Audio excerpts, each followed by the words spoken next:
Hello all, my name is Mahesh Kumar Vaka. I'm working as a senior software engineer in Evoke Technologies, Hyderabad. I have previously talked about what is the importance of Java and how we have to start with Java. And in the previous video, we have also completed the JDK installation. If you have not already watched it, please do watch it. So if you are ready with the JDK installation, so here we will be able to confirm that the JDK is installed and also our path variables and Java home are set just by running a command in our command prompt. So once we do this, here we can just type in the command java-version, and here we will be able to see that the Java version we have installed is 11.0.14. And here you see a few more additional details, that some date and followed by LTS. LTS means long-term support release. Means Oracle is releasing Java versions every 3 years for a long-term support. Meaning they will be having some intermediate releases as well, but this Java 11 is something like a long-term support release. And also you see some other details like what is the runtime environment version number, and also you see something called as Java hotspot 64-bit server. So what does this hotspot mean? Maybe you can be asked in an interview question like, what is Java hotspot? Java hotspot is nothing but an implementation of the JVM. So again, I am using some terms here like JVM. But before that, before understanding JVM, we will go to understand about JDK, why we installed it, and what are the components of it, and then we will come back to this hotspot topic. Okay. So here, JDK we installed previous, and that is something the version with 11.0.14. So here when I'm saying JDK as Java Development Kit, why I have to install that? It is to make sure that we will be able to develop and execute our Java programs whichever we write on our concerned machine. So here sometimes people just install this JRE and sometimes people install JDK. In which case we have to install JDK or JRE. I'll tell about that. JDK is something that needs to be installed by the developers. Whoever develops the Java programs and whoever wants to run or execute it, they can install this JDK. Some people only install JRE because they just want to run their Java programs. They don't want to develop anything. Maybe you can understand that in this way, like the clients, whoever just use our application, they just need a runtime environment for that Java program or application to run. They can just install JRE. That will be enough for them. But for the developers who develop, write programs and wanted to execute it and all those things, for those people JDK is required. So for that purpose we have installed JDK. So when I'm saying JDK, in our previous video I have shown a diagram that JDK is the kind of outer layer, or say the topmost one, and within JDK we have the JRE along with some Java development tools.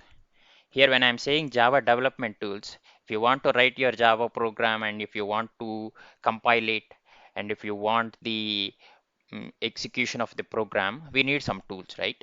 So those are Java development tools. Apart from that, we have some libraries within JRE. So here you might see one line here. JDK is the composition of JRE along with some Java development tools. What are these Java development tools? I will talk about that in a bit, but you understand that JDK is having JRE and JRE is having JVM.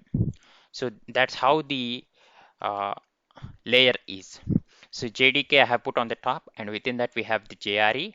Along with that we have got some Java development tools. And in JRE we have got the JVM, which I am saying as Java Virtual Machine, and along with that we have some libraries. What is the importance of these libraries?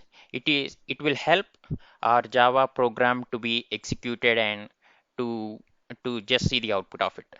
If you are using something within Java program, let us say I'm using string, Let us say I'm using something from some collections, whatever.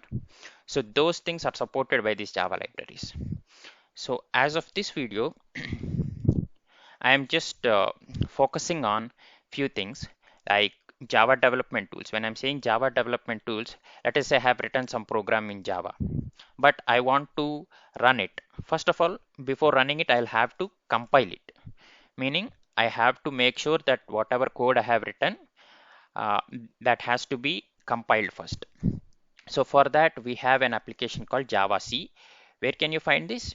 If you can go to the folder path, the one which we uh, installed in the previous video, C program files, and in that we have this Java folder, and you can see the JDK 11.0.14, and in that if you go to the bin folder, which we have set as the path variable, in that we can see Java C. Java C. Yeah, this Java C is the application. This is just for compiling our Java programs. If you don't have this, we cannot be able to compile our Java programs. Similar to Java C, we have few things called as Java Doc, Java, jar, and Jab Switch, and a few more applications. Those are all the development tools which will help in our development process. I have mentioned few of the things which are kind of major and which is important to learn, because without Java C, that without that application, we cannot compile our Java programs. So Java C is for compiling the Java programs. And when I'm saying compiling, there might be another term which comes up in your mind, that is interpreting. So if someone asks you whether Java is a compiled language or an interpreted language, then I would say that it is a mix of both. So here I am just showing you that compilation is the first step. We have interpretation as well, but I will talk about that in next videos. For now, we understand that Java C is one of the developer tool, and other than Java C, we have got jar as an application. It will help in archiving our Java class files.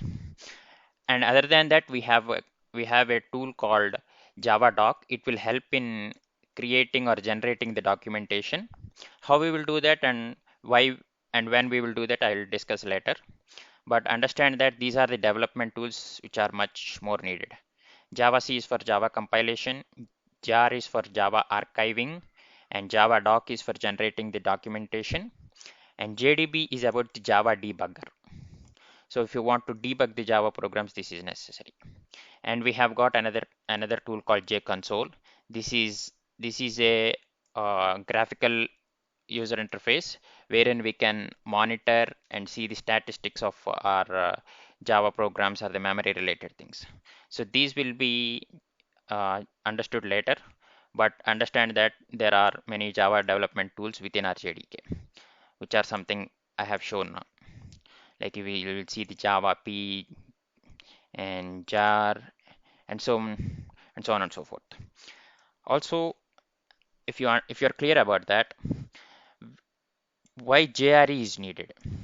JRE is something the Java runtime environment, meaning we are letting our uh, our program to be run, and that will come into picture with the help of a JVM and some set of Java libraries. And I'm saying Java libraries. What is the use of it? We'll talk about it. But understand JVM is the Java virtual machine. It is not something that exists physically, but it is important and it has a lot of work to do. And if someone asks you what is the importance of JVM, JVM will convert your bytecode into the machine understandable code. And where did this bytecode we got from? Bytecode is something we will get from the source code. So here I have used three terms: bytecode, source code, and machine understandable code. Okay. So so we'll start with source code first. Source code is something we write in our Java program. And once we compile the source code, we will get a dot class file that is nothing but the bytecode. And once this bytecode is available, we have to convert this into machine understandable code. And who does that and how it happens, I'll show you in a bit. And also, I think that's a fair understanding on JDK and JRE and JVM. Those are just the basics part. I have just covered on a high level, but there is, if you go deeper into those things, there will be a lot of things to be understood. And also in interviews, they will ask, what is the difference between JDK, JRE, and JVM, and what is the importance of each of these components. So we have to be prepared for that. And in understanding it, I don't want to be too much theoretical. I will show those things in the future classes. But for now, understand that JDK is something like a Java development kit, and JRE is the Java runtime environment, and JVM is the Java virtual machine. So these three things are like within each other. Like JDK has the JRE and some Java development tools, and JRE has the JVM and some Java libraries. And when I'm saying libraries, I have put something like base libraries, integration libraries, and user interface libraries. You can get more information on those things in this documentation. When I'm saying base libraries, which are primary things, like you may be having some math related functions, you may be having some collections framework. All these things we will talk going further, but understand that there are some libraries which are supported by the Java platform, so that we will be able to use these things in our Java development process. Okay, and we will come to this topic, like people say Java is platform independent, but they also say that JVM is platform dependent. What's the difference between, if Java is platform independent, how come JVM is platform dependent? You may get a doubt. Java is platform independent because if we write our source code and compile it, we will get a .class file. If you if you just carry your .class file to any machine, to whatever OS it is, it may be a Windows OS or Mac OS or Linux OS or whatever OS it is, that is something reusable. I need not compile it all the time if I go to other platforms or other operating systems. But JVM is specific to each OS. So let us say Windows is having its own JVM, Mac is having its own JVM. Meaning, when I'm saying JVM, it just does conversion of bytecode into the machine understandable code. If Windows machine has to understand some bytecode, Windows JVM will do the work. And Mac OS has to understand the bytecode into machine understandable code, Mac will have its own JVM. That is why people say that JVM is platform dependent, meaning Windows will have its own JVM implementation, Mac will have its own, and Linux will have its own JVM. It differs, but the way Java works, it is platform independent. That is one major feature of Java. If people ask you why Java is so much popular or so much in use, I would just say that it is platform independent. One major feature that enabled Java to be so popular and much more used. So with this theoretical understanding, we will just go ahead and write a sample Java program. So when I'm saying Java program, for that we will be able to start on that with a notepad file, but we actually need IDEs. IDE means integrated development environment. People always use this word IDE. What is this IDE means? It is integrated development environment. I will tell about the installation part and which IDE to use and what IDE help we can get. Those things I'll talk in the further videos. But for now, we will just start with writing a sample Java program. Okay. For that, all we need is a notepad file. Okay. So I always suggest to create your own workspace. When I'm saying workspace, you just create your own folder which is specific to writing your source code. I'm creating a folder called as workspace. It would be a better way to to create or write your programs. Create a folder, name it as workspace, and there you can start with opening your notepad file. Let us say I'm opening my notepad file here. Okay. So here I will just follow me through this video. I will tell much more in detail about why I have written this and what is the importance of this. So I'm writing public class first program, and I'm giving curly braces, and then I'm writing public static void main string arguments, and then another set of curly braces, and then I'm going to just print that welcome to Java. I'm just printing something like welcome to Java. You may be not understanding this set of things whichever we have typed in here immediately, but follow me through this here. In the next video I will tell about each of the word and why it is so important to write this way. Okay, so I'll write it this way and just save it. And when I am saving it, I have to make sure that my file name will be same as the class name here. I have put it as first program, right? So I will save it as first program dot Java, because this is something that I have written using Java program.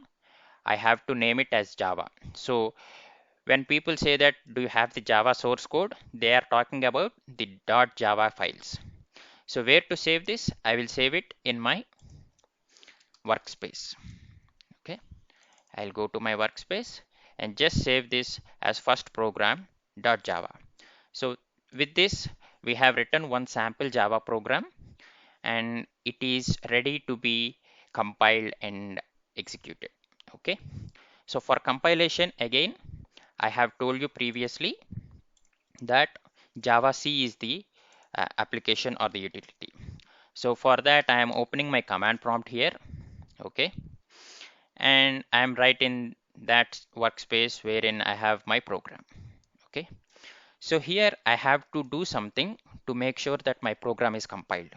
For that, I am just using Java C space first program dot Java. So when I am hitting enter, what it does is you can see a dot class file getting generated automatically within the same workspace. Okay, what happened here is our source code, whichever we have written in first program.java, got converted into bytecode, and that eventually generated the dot class file. Okay, the dot class file is something you can carry over to any other OS, as I am saying previously that it is platform independent. But the JVM, how this JVM is working is this class file will be interpreted by the JVM in its own way. Okay, so for that we have to use a command Java and then first program. Okay, and if I hit enter, I will just see the outcome as welcome to Java, which I wanted or expected to be printed on the screen. This is how a simple Java program looks like. How or why each of the words within this source code is put this way, and what is the importance of having public or static, what these words mean, I will tell in the next tutorial. For now, this is it. Hope you enjoyed and learned something out of this video. Thank you.